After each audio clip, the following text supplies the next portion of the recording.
अस्सलामु अलैकुम वरहमतुल्लाहि वबरकातुहू। अल्हम्दुलिल्लाह वस्सलातु वस्सलामु अला रसूलिल्लाह व अला आलिहि व अस्हाबिहि अजमईन, अम्मा बाद। मेरे प्रिय साथियों और तमाम दीनी और इस्लामी भाइयों, आज हमारा ये 11वां पार्ट है और आज हम पति और पत्नी के क्या हक और अधिकार है इसके बारे में चर्चा करेंगे। पति का भी अलग एक हक है, पत्नी का भी अलग हक है। इंशाल्लाह इसके बारे में हम बाद में चर्चा करेंगे। आज जिस बारे में हम बातें करेंगे वो है पति और पत्नी दोनों के सामान्य अधिकार क्या हैं, एक दूसरे प्रति दोनों के ऊपर अधिकार क्या है, इसके बारे में हम बातें जानेंगे। एक मुसलमान आदमी जो सज्जन व्यक्ति होता है, ईमान वाला होता है, विश्वासी होता है, अल्लाह पर ईमान रखता है, मुस्लिम होता है, वो इस बात को समझता है कि उसकी पत्नी का उसके ऊपर अधिकार है। और जो अच्छी पत्नी होती है वो भी ये समझती है कि उसकी पति का उसके ऊपर अधिकार है और दोनों को मिलजुल के रहना चाहिए। मियाँ बीवी यानी पति और पत्नी, ये दोनों इस संसारिक जीवन में साइकिल के दो पहिए हैं, एक अगला पहिया एक पछला पहिया। अगर दोनों पहिया में से कोई एक पहिया अगर खराब है तो साइकिल नहीं चलती है। तो दोनों को अच्छा टंच होना पड़ता है अच्छा जीवन व्यतीत करने के लिए। तो इसके लिए दोनों को अपने तरफ से एक्टिव रहना चाहिए, तैयार रहना चाहिए, जागरूक रहना चाहिए, सतर्क रहना चाहिए। अल्लाह ताला ने कुरान में फरमाया, वलहुन्न मिथलुल्लज़ी अलैहिन्न बिल मारूफ वलिर्रिजालि अलैहिन्न दरजा, कि उनका भी वैसे ही अधिकार है जैसे कि उनके ऊपर अधिकार है। यानी मर्दों का अधिकार जैसे पत्नी के ऊपर है वैसे पत्नियों का भी अधिकार अपने पति के ऊपर है। फरमाया वलिर्रिजालि अलैहिन्न दरजा, लेकिन पुरुषों को अल्लाह ताला ने प्राथमिकता दी है। पुरुषों को अल्लाह ताला ने जो है प्रधानता प्रदान किया है महिलाओं के ऊपर। तो पुरुष का अधिकार ज़्यादा है महिला से और हमको इस बात पर भी विश्वास रखना चाहिए।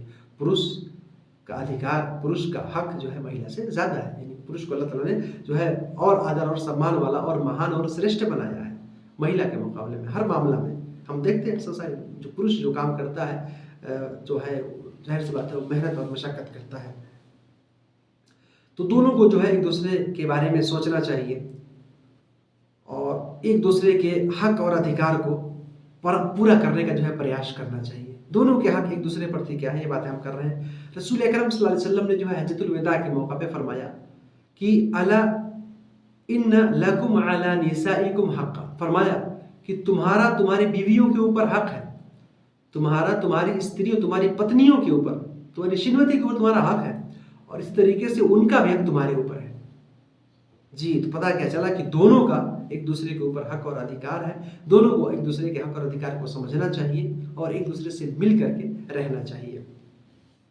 तो पहला अधिकार जो दोनों को करना है, मर्द को भी और औरत को भी, पति को भी और पत्नी को भी, वो क्या है? अल अमाना। अमानत का मतलब अमानतदारी, खयानत नहीं करनी है। यानी पति और पत्नी दोनों एक दूसरे के प्रति अमीन हो, निष्ठावान हो, अमानतदार हो, विश्वासघाती ना हो। ऐसा ना हो कि एक दूसरे की अमानत में खयानत कर दे, एक दूसरे पर विश्वास ना हो, निष्ठा पर संदेह करते हो, एक दूसरे के पवित्रता पर संदेह करते हो, तो ऐसे गाड़ी नहीं चलती है। वो रास्ते में जो है एक्सीडेंट हो जाता है, उसका क्षतिग्रस्त हो जाता है ऐसा मामला, ऐसा जीवन। तो दूसरों को एक दूसरे के प्रति जो है अमीन होना चाहिए, खयानत नहीं करनी, चाहे थोड़ी है चाहे बड़ी, साफ सुथरा जीवन होना चाहिए। ये नहीं कि मर्द अपने दिल में कुछ और छुपा के रखे, औरत अपने हृदय में कुछ और छुपा के रखे, ऐसा नहीं। शुद्ध मन से, साफ मन से, पवित्र हृदय से एक दूसरे को प्यार करना चाहिए, एक दूसरे से माया और स्नेह करना चाहिए, एक दूसरे से प्रेम करना चाहिए। और इसी को जो है फरमाया गया कि मोहब्बत जो है दोनों तरफ से, यानी मर्द की तरफ से भी होनी चाहिए और औरत की तरफ से भी होनी चाहिए। जी, उसको खुश करें, मर्द भी औरत को गिफ्ट दे, औरत भी मर्द को गिफ्ट दे, सहानुभूति हो, एक दूसरे अपने प्रेम को जो है बताएं दूसरे को और एक दूसरे की सेवा करें और प्रेम में, मोहब्बत में, सेवा में एक दूसरे से आगे बढ़ने के प्रयास करें। मर्द चाहे कि मैं बीवी को खूब जो है उसको खुश कर दूं और बीवी ये प्रयास करें कि मैं अपने शौहर को जो है, मैं अपने पति को जो है बहुत प्रसन्न करने का प्रयास करूंगी और प्रसन्न करूंगी। इस तरह से होना चाहिए और जाहिर सी बात है ऐसा होना चाहिए, क्योंकि ये ऐसी मोहब्बत होती है, ऐसा प्रेम होता है कि कभी कभी एक लड़के की शादी किसी ऐसी लड़की से होती है जिसको उसने कभी अपने जीवन भर देखा ही नहीं। उसको जानता ही नहीं, लेकिन विवाह के पवित्र संबंध से दोनों एकत्रित होते हैं, जमा होते हैं, फिर उनके दरमियान ये रिश्ता पैदा होता है, मोहब्बत करते हैं, प्रेम करते हैं एक दूसरे से, और एक दूसरे पर जो है वो मर मिटने के लिए भी तैयार हो जाते हैं। अल्लाह ताला ने कुरान में इसी को फरमाया, वमिन आयातिही अन खलक़ लकुम मिन अनफुसिकुम अज़वाजन लितस्कुनू इलैहा वजअल बैनकुम मवद्दतन व रहमा। अल्लाह की ये निशानी है, अल्लाह ने इसको अपनी निशानी बताई। अल्लाह ने क्या फरमाया कि ये अल्लाह की निशानी है, ये अल्लाह का चमत्कार है, एक मुअजिज़ा है, एक प्रमाण है कि अल्लाह ने तुम्हारे ही सहजाती से, तुम्हारे नफ्स से अल्लाह ताला ने तुम्हारी बीवियों को बनाया। क्यों? लितस्कुनू इलैहा, ताकि उसके पास तुम लोग जो है सुकून अख्तियार करो, शांति पा सको, इत्मीनान तुम्हें हो सके, तुम आनंदित हो सको। वजअल बैनकुम मवद्दतन व रहमा, और अल्लाह ने तुम्हारे बीच में मवद्दा, प्रेम और सहानुभूति को भी पैदा किया है। एक दूसरे पर मर मिटने का जज्बा होता है दोनों को, ये अल्लाह की निशानी है, एक दूसरे को ऐसा होना चाहिए। और रसूल अकरम सल्लल्लाहु अलैहि वसल्लम ने फरमाया कि मन ला यरहम ला युरहम, जो दया नहीं करता वो दया का पात्र भी नहीं होता है, जो एक दूसरे पर दया नहीं करता वो दया का पात्र नहीं होता। और हमारी पत्नी जो है ये इस बात का ज़्यादा हक और अधिकार रखती है कि हम उस पर दया करें, उसके साथ सद्भावपूर्ण व्यवहार करें, सहानुभूति करें, उससे खूब ज़्यादा स्नेह, माया और प्रेम करें। मेरे भाइयों, इसी तरीके से एक बात और कि एक दूसरे के ऊपर भरोसा होना चाहिए दोनों को, पति और पत्नी दोनों को दृढ़ विश्वास होना चाहिए, और उन दोनों की मोहब्बत को ये बात और आगे बढ़ाती है। मैंने बताया कि शुद्ध मन से, शुद्धता के साथ एक दूसरे का दोनों खैर खाह बने, भलाई सोचें एक दूसरे के बारे में, बुराई ना सोचें, तब जो है एक दूसरे की मोहब्बत जो है बढ़ती है, और मियाँ बीवी आपस में और करीब आते हैं और निकट आते हैं। और जब ऐसा नहीं होता है तो फिर वो दूर चले जाते हैं, पत्नी अपने रास्ते, पति अपने रास्ते। ऐसा नहीं होना चाहिए। अल्लाह ताला ने जनरली तौर पे फरमाया कि इन्नमल मुमिनून इख्वा, सारे मुसलमान भाई भाई हैं, और भाई को भाई प्रति जो है अच्छा सोच, अच्छी सोच रखनी चाहिए, उसके प्रति जो है अपने ख्याल में कोई गलत चीज़ नहीं आने देनी चाहिए। रसूल अकरम सल्लल्लाहु अलैहि वसल्लम फरमाते हैं, ला युमिनु अहदुकुम हत्ता युहिब्ब लिअखीहि मा युहिब्बु लिनफ्सिहि, तुम में से कोई भी व्यक्ति इस वक्त तक, उस समय तक पूर्ण मोमिन नहीं हो सकता, पूर्ण मुस्लिम नहीं हो सकता, जब तक कि वो अपने भाई के लिए भी वही कुछ ना पसंद करे जो अपने लिए पसंद करता है। यानी जो चीज़ें वो अपने लिए पसंद करता है, अपने लिए वो मन पर आता है, वही जो है अपने भाई के लिए भी पसंद करे। तो भाई तो दूर, हम अपनी पत्नी के लिए जो है इसका खास ध्यान दें। अल्लाह ने भाई के लिए फरमाया, तो पत्नी जो है वो हमारे और निकट है, जो है हम उसका इस बात पे खास ध्यान दें, और उसके साथ जो है जो खाएं वही खिलाएं, उसको भी जो पहने उसी प्रकार का कपड़ा उसे भी पहनाएं।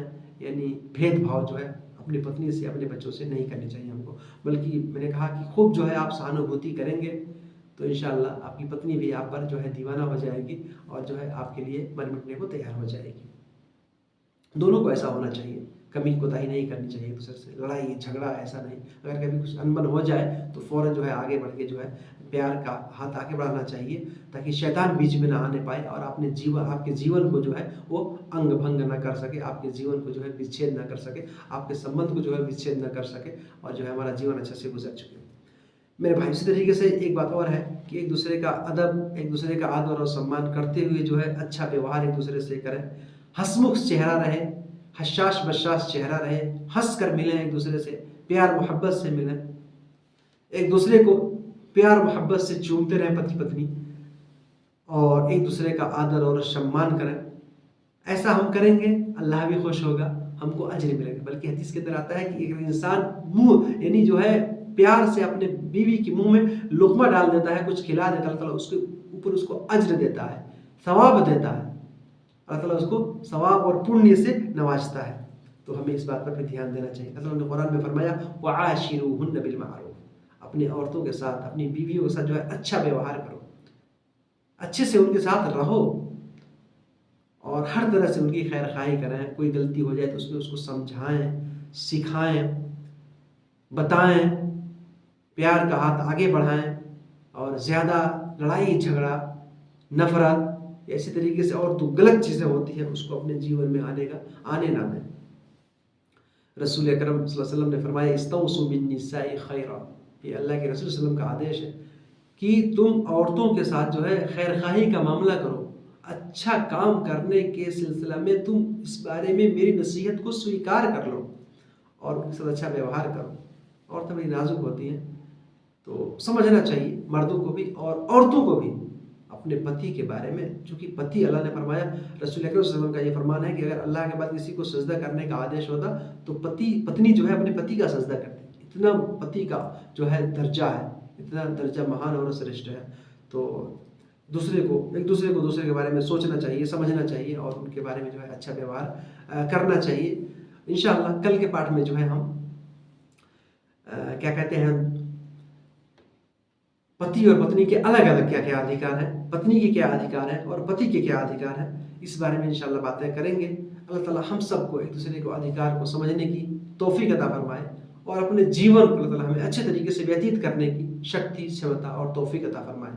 आमीन। वस्सलामु अलैकुम व रहमतुल्लाहि व बरकातुहू।